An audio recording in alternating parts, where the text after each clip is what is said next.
ลูกกรรมการในซอยเพิ่นเนาะหรือว่าลูกหลานผู้อื่นก็พยายามซอยเพิ่นเนาะ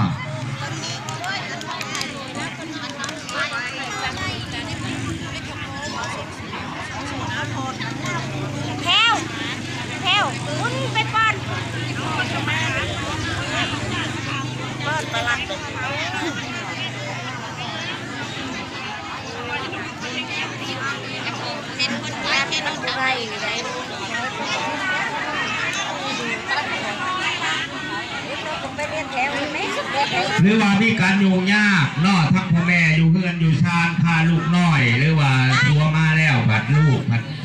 น้อยหรือว่ามีการเจ็บเป็นเน้นอุ่นนี่ก็ให้สลับพับเปลี่ยนกันเด้อทัวก่อนแล้วก็เมื่อเอาลูกเอาเต้าเล่ากองให้เมียมาเนาะขับจีพวกหอบมานำกันไก่อิงใส่ลูกน้อยวัชช้าดินฟ้าอากาศกับอำนวยที่ว่าสลับพับเปลี่ยนกันแล้วก็ให้ผู้นั้นมาผู้นี้แล้วก็เมื่อเปลี่ยนกันมาเนาะแต่ว่าให้เล่งเนาะ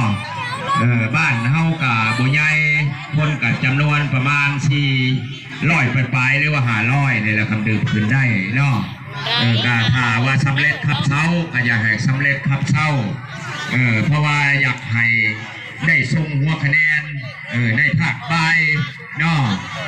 นี่อยากเรียกห้องมายังบรรดาพ่อแม่พี่น้องทั้งสองบ้านเฮานี่แหละเนาะ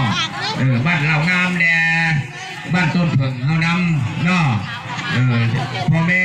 อิงใส่พ่อแม่เด้อพ่อแม่หรือว่าอ้ายเอ้ยน้องอะไรเนาะอ้ายเอ้ยน้องใครตามน้ำสนเอามาเนาะบางเทื่อกับไปหาชอกอยู่หากินนอนอยู่เทียงไห้